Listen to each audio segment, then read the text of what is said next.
Thank you guys for coming and hanging out with us late. I know that there are parties and other things going on, but we appreciate you coming and listening to us talk. A few things before we get started. I'm going to tell you about the DragonCon charity. The charity for this year is Cure Childhood Cancer. There is a bucket here if you would like to come and give your donations. DragonCon is matching donations dollar for dollar up to $125,000 this year, which is an increase from last year. I believe there is also one charity coloring book available for a for a $10 donation. You can have fun with your coloring. So before so before we get started, we're gonna have our panelists introduce themselves. We're gonna start all the way at the end and work our way up. Oh, the least prepared person here. Hi, Barbie. My name is Nancy Guthrie, and I'm from Houston, Texas. I've been a fan of The Boys from the very beginning. It got really shocking really fast, but I'm in for it. My name is Morgan McFarland, and I used to be the voice of the naysayer on this panel because I watched The Boys diligently, but I hated every single character in it because I usually don't like contemptible people. And then season 3 converted me, and I could no longer be on the side of the fence anymore. And now I'm just legitimately a fan. It's no longer like I'm watching it because I gotta watch all the superhero media because of reasons. No, I just genuinely like it. And not just because of Jensen Ackles, but that does not hurt. At all. My name is Michael P. I'm a senior writer at the Friends of Comic-Con. And The Boys... Oh, sorry guys. The Boys is an interesting show. It's very, very interesting. My name is Michael Bailey. I'm a podcaster. You can find that at www.fortressofbaileytude.com. And at first, I wasn't going to watch The Boys. I'm tired of evil Superman tropes because they are seemingly everywhere. And I watched the first episode, and then I watched the second, and suddenly I was binging the whole first season, and I found that I liked the characters. So it kind of got me over that hump. Okay, again, my name is Hanako Riggs. I'm the creator and host of the Phantom Hybrid podcast, and we have fun discussions, recapping and discussing TV shows, film, and we also talk a lot about the Atlanta convention scene. The Boys is one of the shows, it was actually the first show we started covering on our podcast when we premiered in 2021. I have been here at DragonCon for 15 years. This is my 11th year as a panelist, and let's get started. This is going to be an interactive conversation. I will ask questions that the panelists will answer, but also if you in the audience have anything you would like to contribute, just raise your hand and we will call on you to voice your opinion. So let's get started. This is a panel about Homelander versus BillyButcher. Not necessarily in the physical sense, but we are going to look at the arcs of both of these characters from the time that the show premiered to where we left them at the end of the 3rd season and see how they've changed, how they are similar, and what we can expect for the next season. So the first question I'm going to ask, we're going to start talking about Homelander.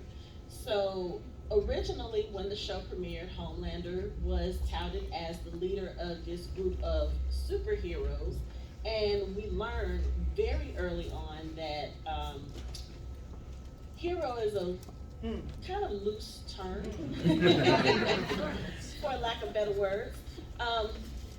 Throughout the course of the seasons, we've seen Homelander go from being a leader, being a villain, criminal. We've seen all sorts of abhorrent behavior from him.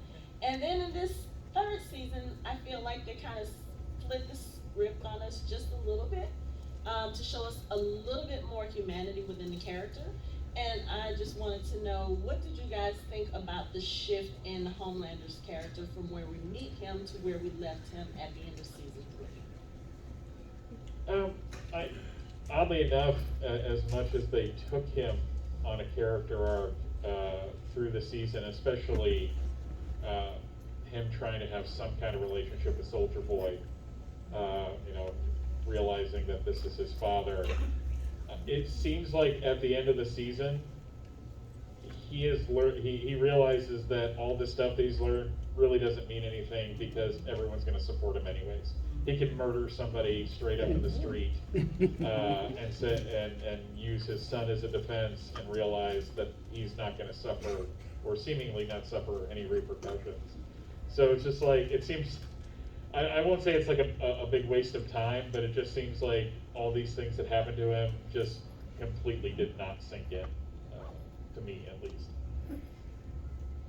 There are no consequences, it's, for him. And the son, that's that's odd and problematic, for me, because, yeah, he's trying to get a relationship with the son. Soldier Boy was, you have a whack job for a father, and then you're raised, you're raised to have anything you want, and then you find out you have a son that someone everybody's lied about. His reaction is actually the way it should be, considering everything that's happened to him. And, is there any growth in his character? The answer is no, because there are no consequences. It's, that last.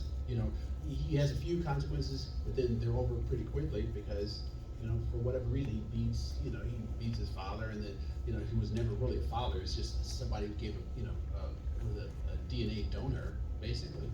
So, yeah, there are no consequences for him, and there's no need for him to grow. And in fact, his bad behavior is constantly reinforced, and so consequently, he is what he probably should be under the circumstances.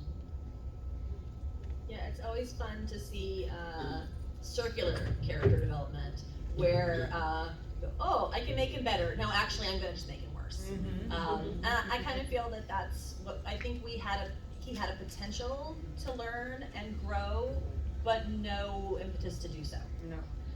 When there's no external motivation, and he doesn't have, I don't know that he's capable of the internal motivation. There's not going to be any lasting change. He is the epitome of privilege. He can do literally anything he wants in the street. Nothing will happen to him.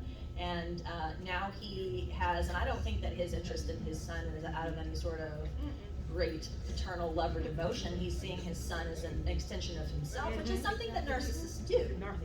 And so his son is just an opportunity for him to point to his own greatness. And so I think it's a shame, but I never expected too much out of him, so I was not disappointed. I have to agree.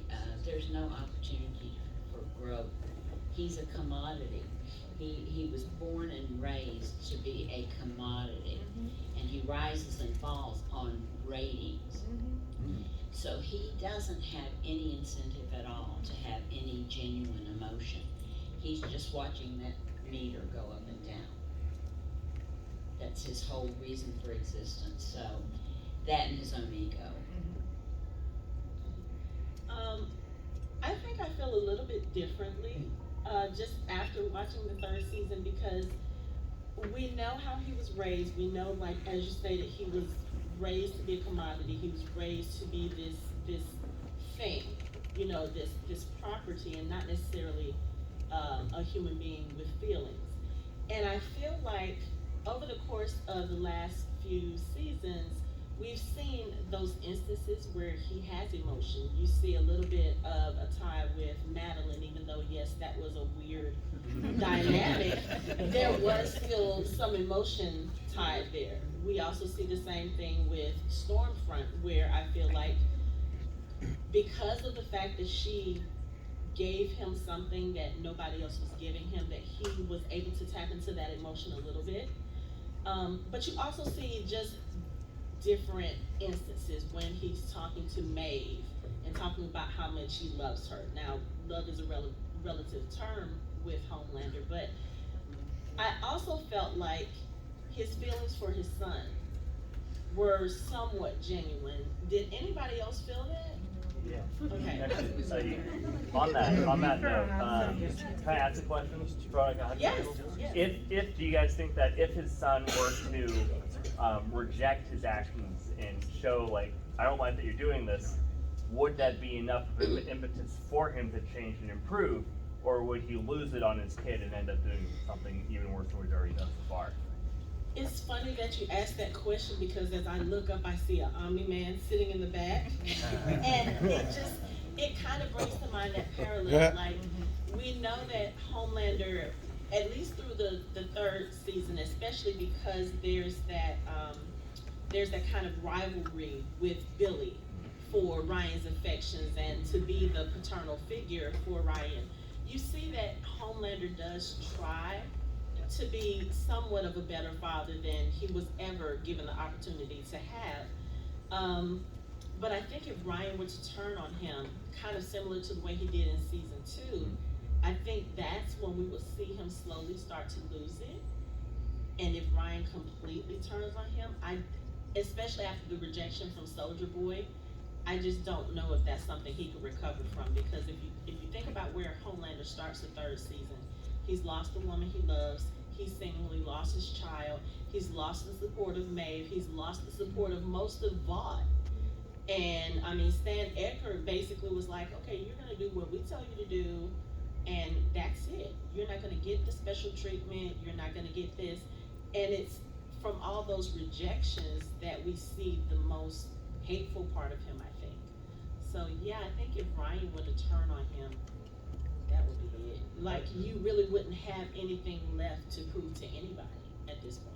I mean, he told Starlight that about halfway through the season when she was throwing the blackmail in his face. He told her exactly what he would do and how he would dismantle the entire United States just by doing certain key actions. So when his back's to the wall, he does not show the best of intentions or character growth, unfortunately. But that's just because of how he was raised, he has nowhere else to go. It's like if he isn't going to be loved, he is going to be hated, and he's okay with that.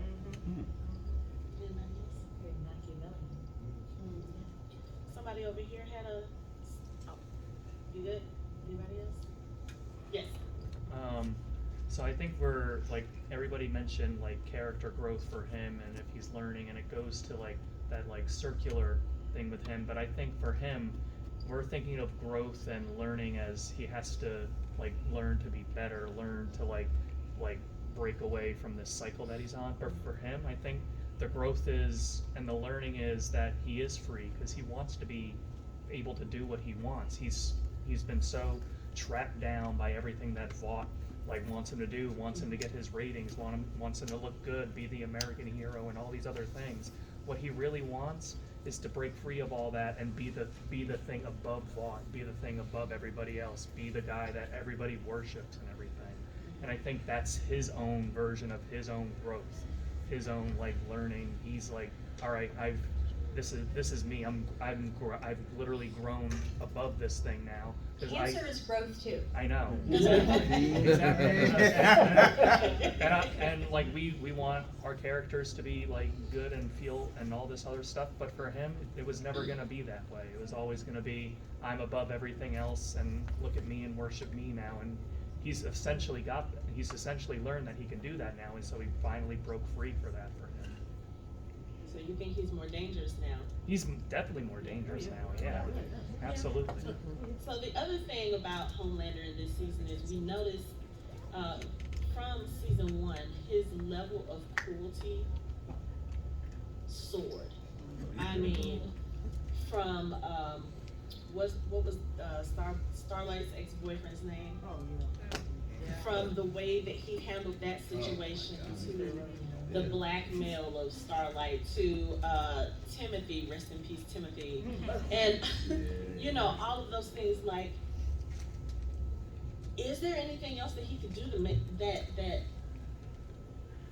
that's worse than what he's already done. There's always something worse. Yeah. Just because we can't think, I think the fact that we can't think of something worse probably speaks very well of us, but I have no doubt that he can think of something worse, because I think that he is a master of coming up with something worse. I think that that is where his genius lies, is in his cruelty. He is so creatively evil. Well, you know, at the same time, you're right, he's creatively evil, but you know, that whole corporation, what they did, I mean, you know, with the Sun, they lied to everyone. And it's like, how do you expect anything good to come out of all those friggin' lies? Excuse the language, I know it's late, but I'm not up to that point just yet. But seriously though, I mean, they lied and they had expectation that things are gonna turn out well. I mean, Madeline lied to him, you know, Butcher's wife lied to Butcher. And then this kid, they've been lying to him about his life, and then all of a sudden he winds up killing, you know, just, you know, frying a Stormfront, right? Out of just, because he's a kid, and he's just afraid of what's being done to the person, you know, his mother.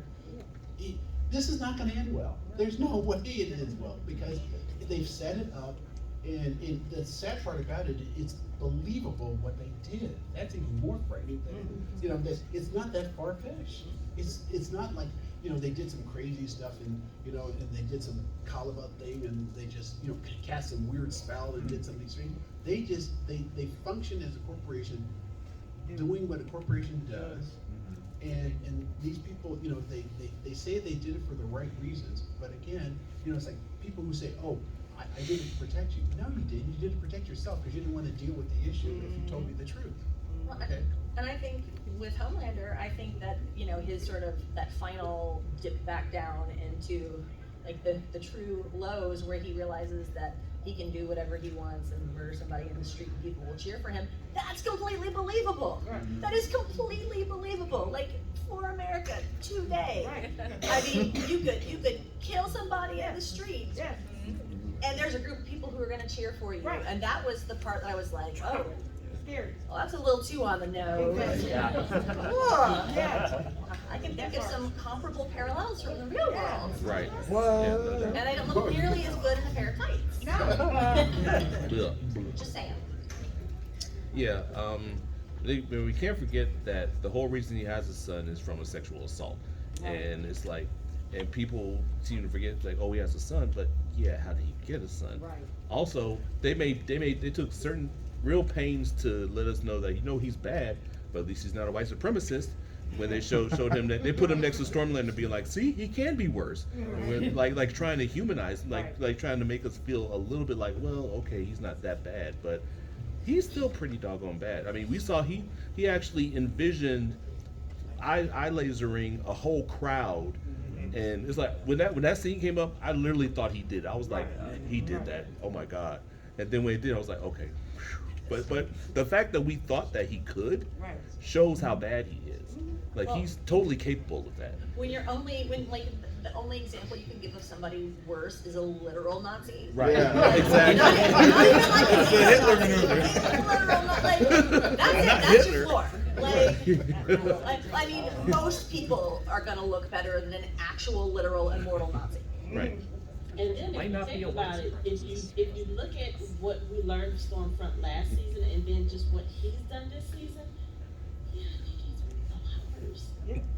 Yeah, and it's not just the big things of killing somebody in the street. Look how emotionally abusive he was towards everyone around him. I mean, just constantly calling people fat and playing on their insecurities and just chipping away at their self-esteem and their Poor Ashley. and their sense of self. I mean, it's just like top to bottom. This guy, I don't know who said it, but called him a narcissist, and that's exactly what he is. Like textbook narcissist. Yes. I think a lot of it stems from the fact that for all his life, he was, raised to believe the corporation loves him, and public rating, that was how they controlled him. They manipulated him, by saying, we love you as a whole. And this season, everything was taken away from him. The Vault was turning on him. The Seven was turning on Noir, his best friend. He found out he was a traitor, and the rug was being pulled out from under him, and he found out that people still loved him. He doesn't need any institution because he believes the populace loves him. And I think, especially if he teaches that to Ryan, that's when he becomes truly dangerous.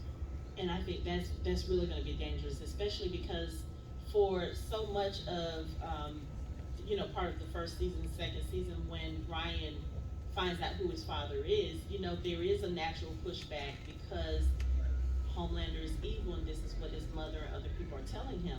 But I feel like with this third season, you kind of see Homelander making more of an effort because I do believe he's genuine in his desire for Ryan to not grow up the same way he did without knowing that he's loved.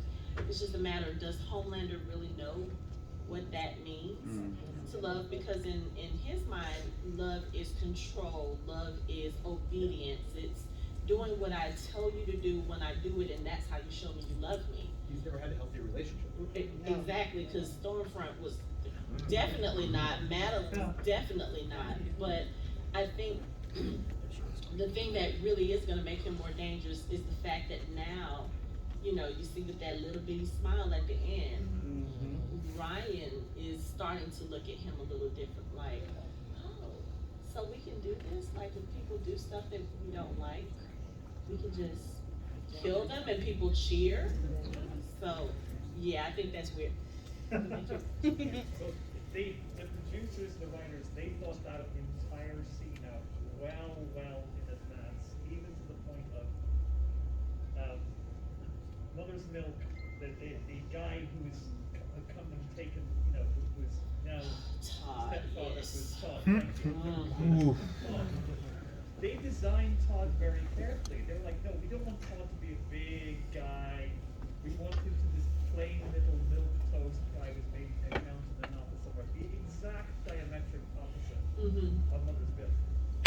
And he's coming in, and he's the pathetic version of the everyman. And he takes the daughter Janine. to the rally, and there's no close-up of it. And it's for a second he's horrified when he gets splattered by the blood when Homelander takes out the protester, and then he's like, yes, and the whole idea is that showing this is the segment of the population that are so in love with Homelander and the impression that's been created, they will accept anything.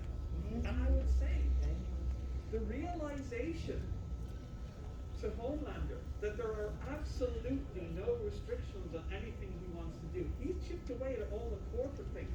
And he's realizing, I literally have, that is character development. It's not a good character development.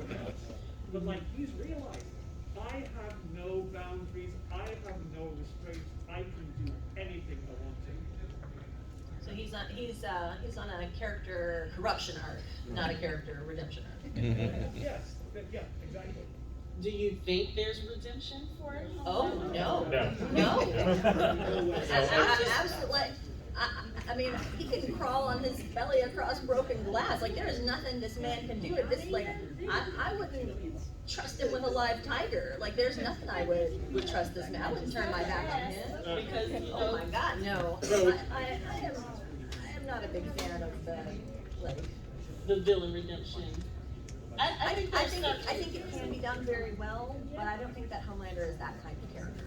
Like, I don't think that there's a way, like, you can't walk back the extremity of what he's done.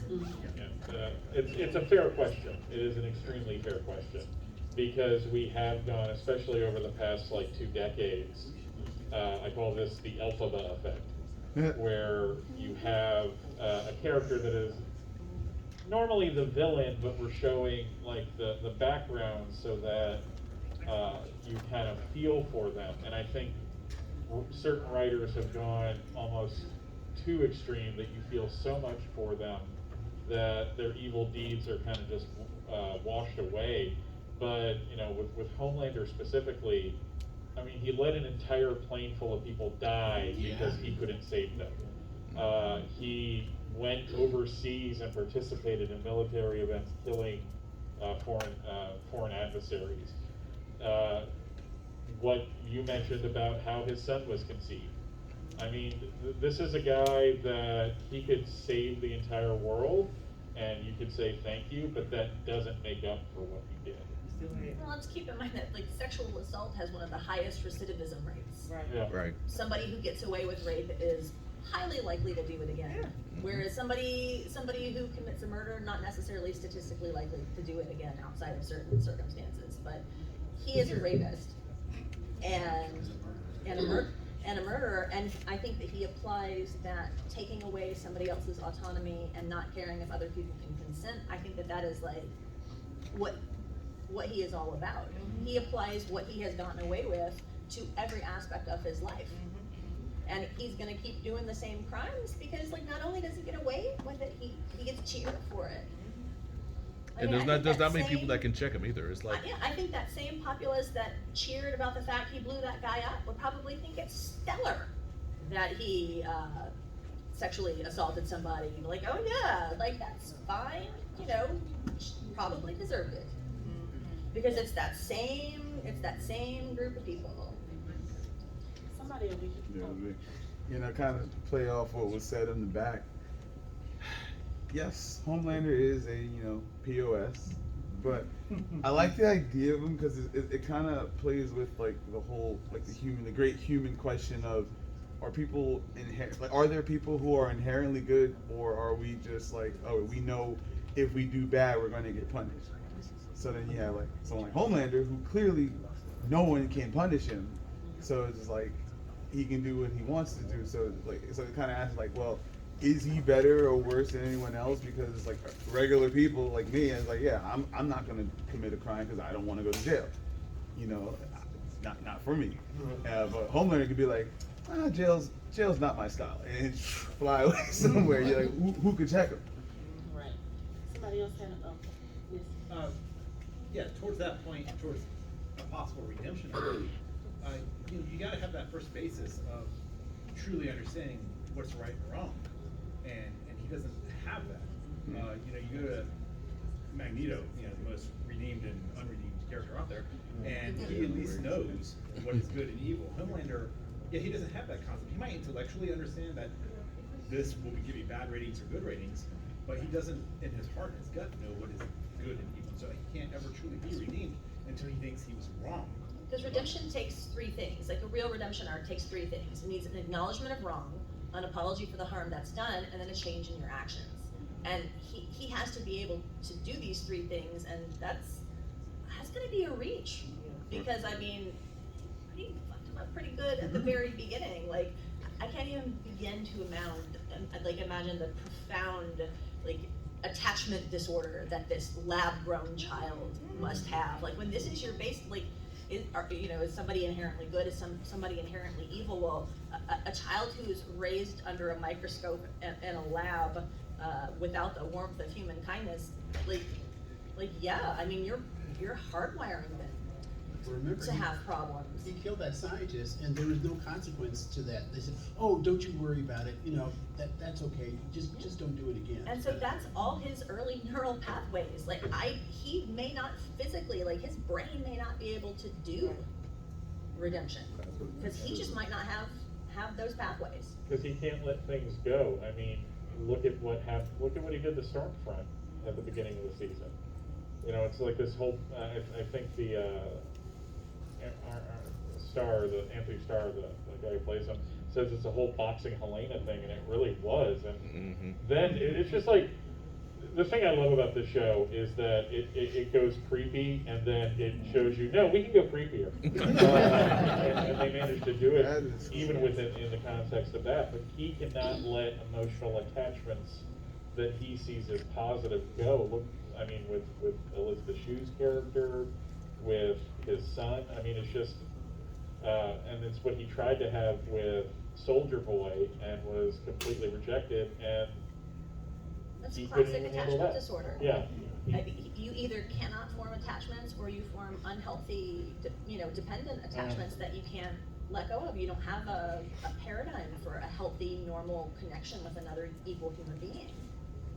Do you think there was any chance for him to maybe consider change if Soldier Boy had not rejected him and not just rejected him in such a horrible Yeah. way. I don't think so, because I just don't think his brain can do it. Like, I don't think that he's wired for that anymore. I think he's had too much of a life lived the way that he's lived it. Like, I don't know that even if he really wanted to make a lasting change that he could. Because I think we've seen him try to make some changes and they don't stick. It's not a behavior that he can repeat enough to become habitual. Well, I think part of the problem too is once he tries to make that change, he's not doing it for himself. He's doing it to impress other people or to please other people. And then once there's like a little semblance of them not being pleased, then he just goes in the complete opposite direction. Well, it goes back to a couple of things too with him. It's just what he understands, what he's capable of understanding. Because remember when he took over a bot, he thought, oh, I can do that and blah. And then all of a sudden he realized just how incredibly complex it was. But he should have known that, but he didn't know that because of just how he thinks. And it's just like you were talking about the pathways. The pathways just aren't there because he hasn't been taught that. He hasn't learned this. You know, nothing has been hard for him. And he's been kept very ignorant in a lot of ways too. Purposely, yeah. Ignorant, because how do you control the most powerful man in the world? You gotta keep him stupid.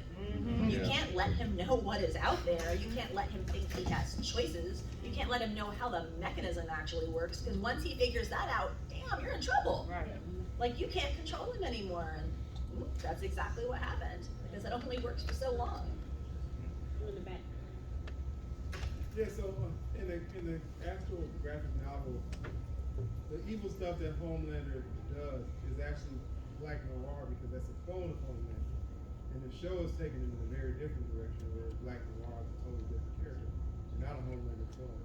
So I don't know where they're going, because in the graphic novel series, Homelander goes crazy because it's like a Jedi mind trick that he plays. He wants to be a hero. He wants to do the right thing. He wants to be this shining example of like humanity that the world was portrayed by form. And then all this stuff is on camera. He sees someone with his face doing it. He's like, "Is it me doing it?" So he's being gaslighted. And by the end, he actually becomes that evil thing. But it wasn't really him doing it. It was his clone, Black Noir. But in the show, they went in a totally different route. And like, it is Homelander doing all the evil, horrible stuff. So I don't know how they're gonna end that character arc. That's interesting, because I'm not familiar with the graphic novel, so that's a new piece of information. Well, that could be an answer about how they're going to bring Black Noir back after they killed him at the end of the 3rd season. That would be so fucked up. Which means you know they're gonna do it again. Like, okay, let's come up with your most fucked up possible theories, and then we make a bingo card and we see who wins next year. Like once we see Black Noir in season 1 killing somebody, that's who it is. Oh. Next season, yeah. Yeah, but I think also kind of elaborating on your point, yes, I do feel like Homelander wants to be this hero, and he wants to have that image, but I think the problem is he wants to have it on his own terms, and if he doesn't have it the way that he wants it, then he's gonna get it by any means necessary. And again, going back to what you were saying, he doesn't understand, okay, so if I try to do it this way, that's not really the definition of a hero. But the other thing is, he knows that. He is fully aware that what he's doing is wrong, because if he wasn't, he wouldn't be trying so hard to hide it. Or at least when Maeve was talking about blackmailing him, when Starlight was blackmailing him. But once he gets self-aware, he's like, oh, these people don't care. Like, I just went on this really big rant at this very public event, and my ratings went up. Oh, wait, people like this. Yep. Let's try this again, and let's try it in a worse way. And he keeps getting those same responses, so. He wants to be loved, but he doesn't care what he has to do to get there. Right. Because he wants the feeling, the experience of being loved. He doesn't want to be loved for his own virtues or even who he really is as a person. He just wants to bask in adoration because, you know, he's hungry for it, he's starving for it, because he hasn't really had any genuine love. And this doesn't excuse his behavior, but I think it explains it. And, cause I know you were talking about the alphabet effect, that's, I teach a class about writing villains to middle schoolers. If you wanna read some like really weird, messed up stuff, nobody writes creepier stuff than middle schoolers, especially 12-year-old girls are the most terrifying writers on the planet. I might have them predict some things for me. But we do talk about, the difference between explaining and justifying. And like the path that leads to where he is so clear, and it's in its own way, it's horribly tragic. Because like no child is born evil, but if you treat a child and model for a child as he was, they're gonna grow up to be pretty bad. So it's incredibly tragic, but also now he's an adult and now he's responsible for his own behavior. So like I don't know if there's anything you can do about that. It's incredibly sad, but also like, damn, you're a grown up, man. Like, quit looking for your mommy. So now he's choosing to be a monster. Yeah. You and me. No child is born good, no child is born bad. They have to be trained. He was never trained. I mean, there's been experiments have been done with primates where you separate them from the mother. They're given all that they need to survive in terms of warmth, in terms of nutrition. They do not develop normally because they don't have that bonding experience with the mother. He was grown out of a test tube, and yes, they probably gave him something like a teddy bear to hold on to. He never had that bonding experience.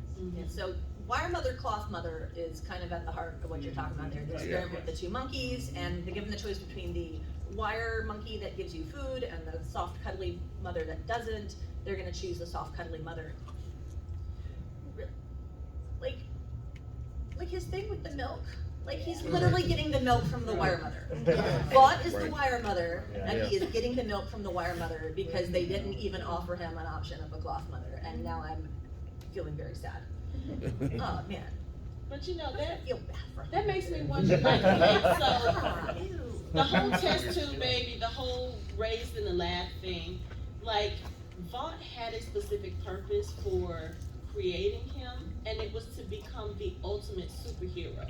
I don't think they were teaching him to be evil and to be this. No, but this power corrupts. Yeah. Power corrupts. But I don't. But they weren't teaching him to be good either.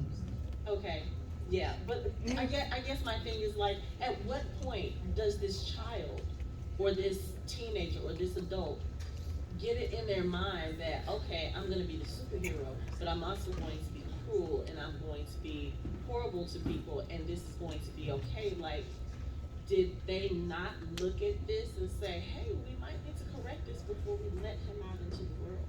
But the whole point, though, you're saying cruel and everything else.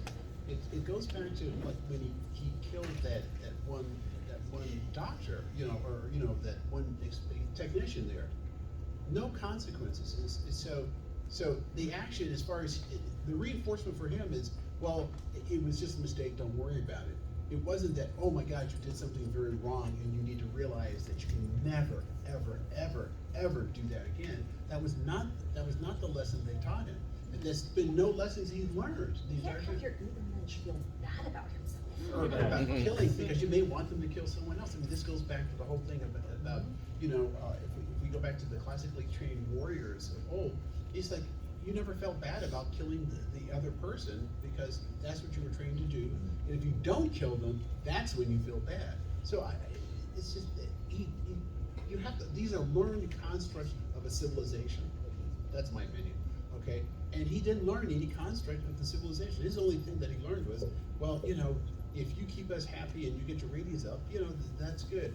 Whatever you have to do that, that's okay. Remember, he gave V to the terrorists, so that he could actually, so that they could actually have to fight the terrorists, and and they would be the heroes again. It's always, there's a method to his madness, and it really is a madness to a certain extent. So we're gonna go with you and then we're gonna move to Billy. So what you actually just mentioned ties in really well with my question. We were talking about how he's an adult now and how he's responsible for his actions. But with the way that he was raised, the severe mental abuse, the severe emotional abuse, the abandonment, does he have the capability to know that these actions are wrong and then therefore be responsible for them? Or is he's like an insanity case essentially, right? Where he cannot know the difference between right and wrong. And you can't be, can he be responsible for your actions with the way and the experiences he's had? I think he knows, I just think he doesn't care. Does he know that it's wrong, or does he know that it may tank the ratings, which is how he was raised on? Is it wrong, or is it bad for ratings? So I think understanding that something is perceived by others as wrong is something that he understands. But I don't think that he personally feels right or wrong. I think that's part of the narcissism.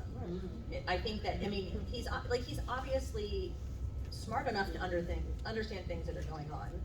Like he's not dumb.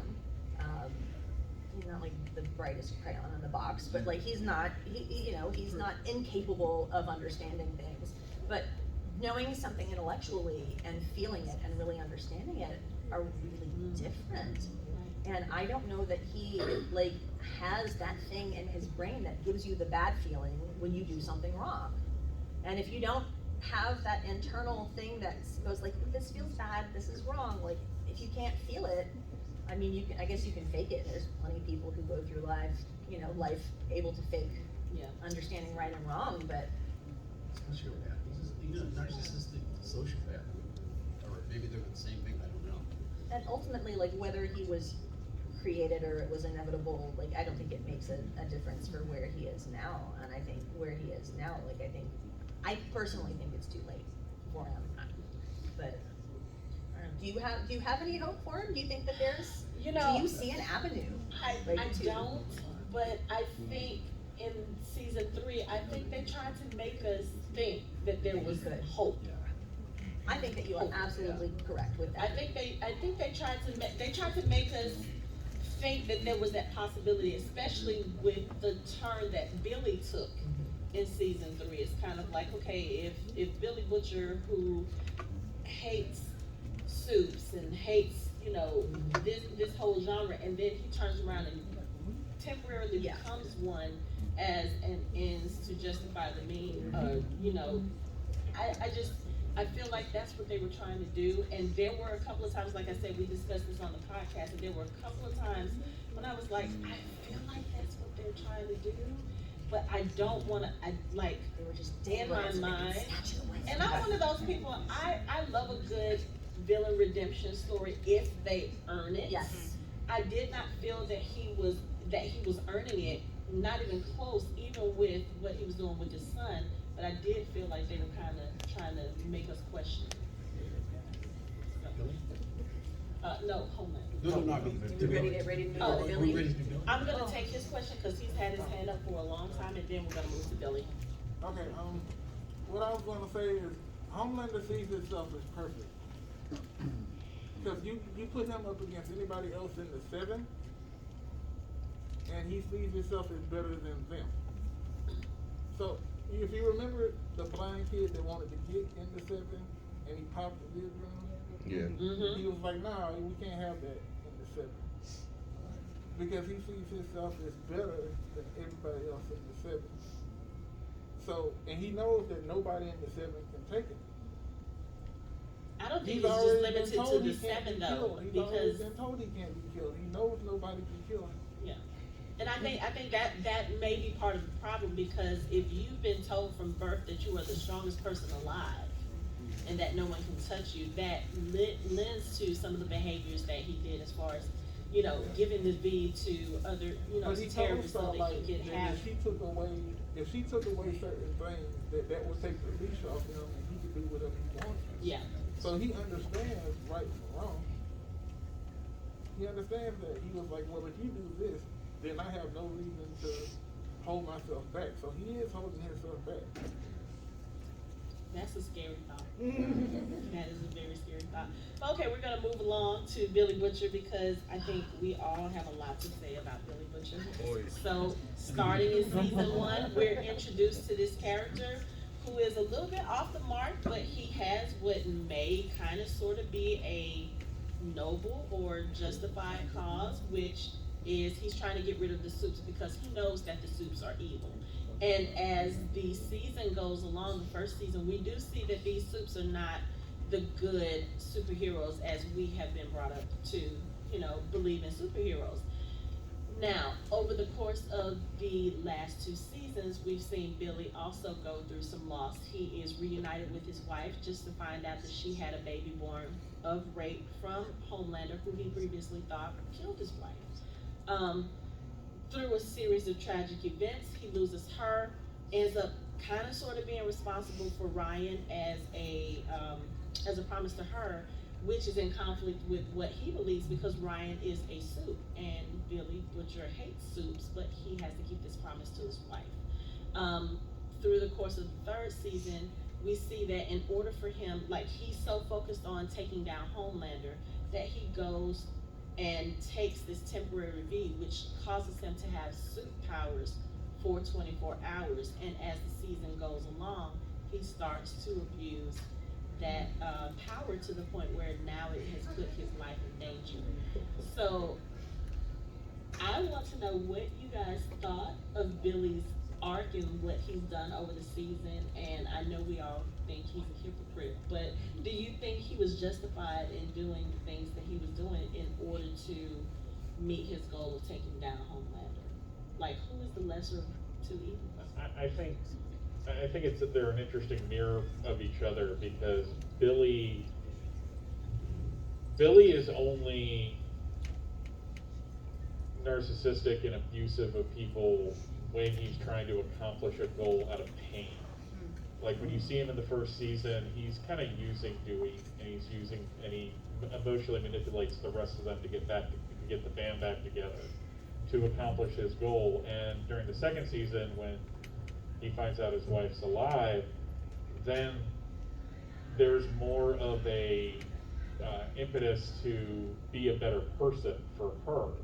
So when she's taken out, he goes right back to his old ways of doing everything and anything to accomplish his goals, including getting the people he cares about injured or killed or putting them in harm's way. I think Billy is capable of redemption, but unfortunately, he just seems to be falling into these old habits of, because of his background and how he was raised, if he is trying to accomplish a goal, he doesn't care who gets hurt in that process. Do you think he's crossed the line he can't come back from? I don't think he has yet. I think he's crossed a lot of really bad lines, but it seems like the people he hurts are not innocent in any way, shape, form, or fashion. And I think he ended up killing that one guy accidentally more than anything else because he wasn't used to what the powers were going to do to him. I don't know if I would say that was an accident. Because I think maybe in a sense, his frustration that he has to go through these steps in order to get what he wants achieved, and as far as going after Homelander, I think maybe that frustrated him enough to be like, I'm about to kill you because you are part of the problem. He's not looking at it as something that I don't think he's taking responsibility for, because he's looking at it as, if the Supes didn't have these powers, I wouldn't have to get these powers in order to even come close to taking them out. Yeah, I really think that in order to justify what he's doing, he has to shift that blame. Like, it's not really me, it's not really about me, it's just that, like, I'm being forced to do these things because it's the only way I can, get rid of you. But I mean, it kind of just shows that, like, if you focus on revenge to the exclusion of all else, you're gonna end up being virtually indistinguishable from the bad guy. Well, but it goes back to this whole issue of, and I was just thinking this through, well, he could politically go back, and try to get laws and all these other things. The problem is, of course, with Homelander, who's gonna enforce him? Well, that's the problem, and see, that's the point. In this world, it's like, you know, you have no one to hold Homelander back, and he actually said at one point, you know, this is what he would do. If you think you can get the government against me, this is what I will do, and I will destroy the government, and I will destroy the country. Because he has the power to do that, and nobody has the power to stop him. And so consequently, you know, it's a horrible solution, but I don't know, I can't, like I was saying, we were just thinking when you were talking about that, what is the solution that, you know, where you could stop someone like Homelander? Because it's too late, you know, it's already too late. I mean, maybe you don't take him down from the outside. Maybe you get him to be a part of the solution. Or if Ryan is more powerful than he is and Ryan takes him down. But ultimately, that has to happen. There's no redemption for Homelander. Ultimately, the solution to all of this has to be, how is he taken down?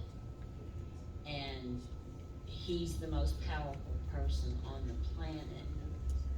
So maybe you work something where he winds up destroying himself. You know, that's, you know, we gotta have a Batman in there. You know, somebody who Yeah, actually somebody has that. smart. Yeah, somebody super smart. Not you know, somebody strong like somebody Do you smart. think Billy can come back from what he's done though? I do. I think Billy has at least an understanding of right and wrong that Homelander completely doesn't have. Homelander doesn't have a conscience, he has ratings. That's all he's got. Billy at least has a conscience. He knows he's doing wrong and he's doing it anyway. Yeah. Which is just gonna, I think, end up destroying him even faster. Because when you're aware of that right and wrong and you're still like, fuck it, I'm doing the wrong thing because I can justify it. I can Yeah, justify it. it's Like justified. it's okay because as long as it turns out all right. It is justified. Yeah. But I think he's redeemable, or he has a chance at it, because if you think about, once he found out how dangerous the V was, even though he didn't say anything to Huey about it, eventually he did what he needed to do to kind of be like, okay, I'm gonna put you to the side, I don't want this on my conscience. And I think the memory of his brother is enough to kind of maybe keep him from crossing that line completely. Also, excuse me, you were talking about what else can he do. I think the other solution that he tried, which again kind of goes against everything that Billy stands for, was the whole fact that he went to look for Soldier Boy and tried to partner up with, yet again, another suit to take down Homelander, and then it just kind of turned around and bit him in the ass, you know? Because I don't think Billy or anybody was expecting the fact that Homelander was Soldier Boy's, you know, biological son. I don't think he expected that to come into play. I mean, why would you? So, somebody, okay, yes. So I think for Billy, I think like we talk about the ends justify the means and everything. If we're talking about like where he goes on his full arc, I think he'd be completely comfortable and accepting of the fact that, like, if he keeps taking the Compound V, as long as it takes down Homelander and the rest of the soups with it, he's gonna keep doing it. And he might try to like take away as much collateral damage as he can, but I think he's like so stuck in that obsession and that taking down of everybody that he would be completely fine sacrificing himself and dying for the cause of it. It really is a show about obsession, about the different types of obsessions. I mean, with Mother's Milk and his OCD, it really is a show, I think, that addresses obsession from a lot of different angles. And what does it mean to not be able to let something go? What does it mean to be stuck in a pattern? What does it mean that I have to do these things, these compulsions that I have to do? And I think in many ways, almost all of the characters have these toxic compulsions that they can't break free from, which is why for me, I really struggled with the show. I watched it and I could appreciate that it was really well done and like, wow, but like, it was really difficult for me because all of the characters are so deeply flawed and their choices are all so terrible, like all the time. You can make a choice, they're like constantly making the worst possible one. And then I kind of really felt like it clicked with me in the third season. And that's where I kind of stopped being the voice on the panel who was like, well, I think they're all terrible. I mean, they are all terrible, but like, who among us wouldn't be in such terrible times? Like, I mean, you hope you're not gonna be that bad, but in a world where you have these like lab created, corporate controlled superheroes who can do literally anything they want, like that's a really fucked up world to have to live in. And then it's bad enough to have to live in the like no repercussions for people without superpowers world. But to live in a world where they could just like laser view through your bathroom window. Or blow your head up. Yeah, like that is like that is a world that is just lending itself to some just really messed up people. It is not a world that's lending itself to. 5-minute mark, there's a gentleman here who's been trying to get your attention with this t-shirt. Sir, do you want to go ahead and ask a question? I said two-part question. One, is it possible that Billy could use Homelander's son as leverage to control Homelander and to his redemption? And two, since Homelander's son was not created in a test tube, could Billy also look for other children that have powers? But, all right, this is my question to you. All right, so, but doesn't he wind up manipulating the child then? I mean, you know, so you have him do good, but you're still manipulating him without being truthful to him. The whole point about him, remember that he was being raised at home is so that he would have feelings and stuff like that. But again, they lied to him. And so the danger is, okay, it sounds good, and I'm not putting it down, by the way. I'm not putting down your idea. I'm just saying that you have to be so careful with that, because if the child finds out later on that you lied to them, how is that sense of betrayal, and especially a teen with a sense of betrayal with the powers that he's going to have, that's going to be maybe more dangerous than Puberty's Homelander. gonna be ugly. Yeah, and so I mean, this is the, you have to be so careful with that. If you're lying to them, because if they catch you in the lie, that's it. That's the end. You know, and especially for teenagers. And well, I mean, people with kids, you know this. I mean, they catch you in the lie. That, you know, they'll try to hold it over your head as long as they possibly can. And if you got that kind of power that kid had, he's gonna hold a building over your head. Okay. So that's just I'm sorry to interrupt. I apologize, everyone. I have my daughter has a medical emergency, so I need to leave. So please continue the conversation. Thank you so much. right. Ooh, hope she's gonna be all right. Yeah, we hope she's okay.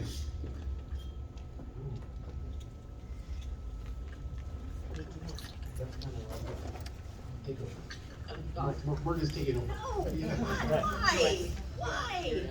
Yeah, you're in. You'll be fine. Calling in the rodeo clown. All right, okay. Let's do it. You're in. So I think you have a really, really great point. And it also balances with, so like, what's the thing, so you get divorced, how do you speak about your ex to your child?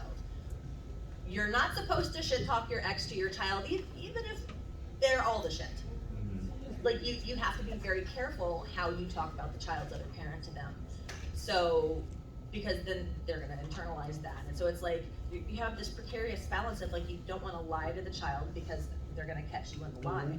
But you also gotta be really, really careful in how you tell, how badly you speak about his father, because he's gonna internalize that. Well, if my father is so evil, is that in me? Am I evil by default? And I think that there's a point to which Billy might say, yeah, like just by being born with superpowers, you are evil by default in the eyes of BillyButcher.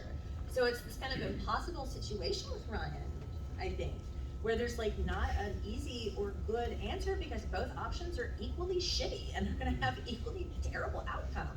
And the real tragedy of Ryan is that ultimately he is responsible for the death of his mother.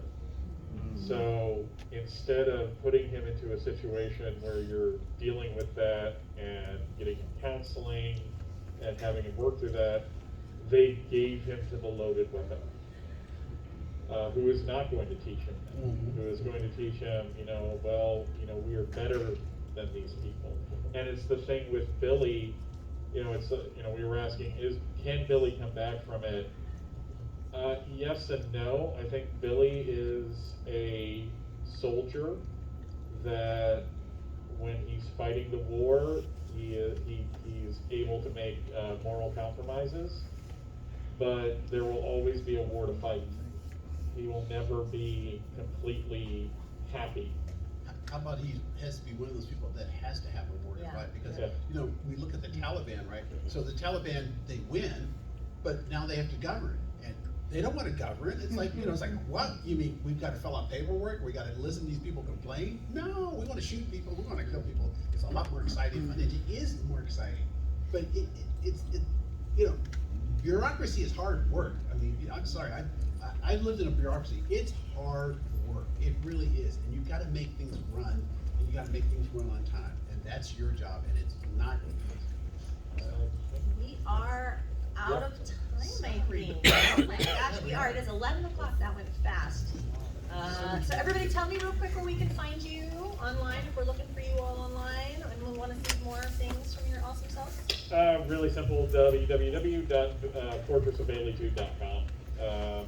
And I'm on Twitter, X, whatever they're calling it now. That's Bailey's podcast. So I'm at www.friendsofcc.com. See a writer over there, and so we write about all these different things, and I will have an article about them. You can find me just about everywhere as Rav Apocalypse, R-A-V, Apocalypse, just like it sounds. You can find me in my hotel room getting some sleep. Please remember to rate this panel on the app if you liked it. If you liked it, give it 5 stars. If you didn't like it, give it 5 sarcastic stars, because the app does understand irony. Yes.